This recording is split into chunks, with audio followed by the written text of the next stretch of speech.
Культура Осетии завораживает и вдохновляет.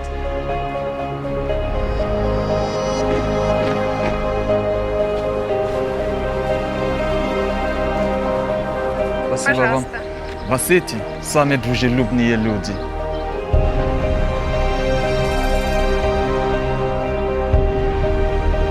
Владикавказ – самый открытый город.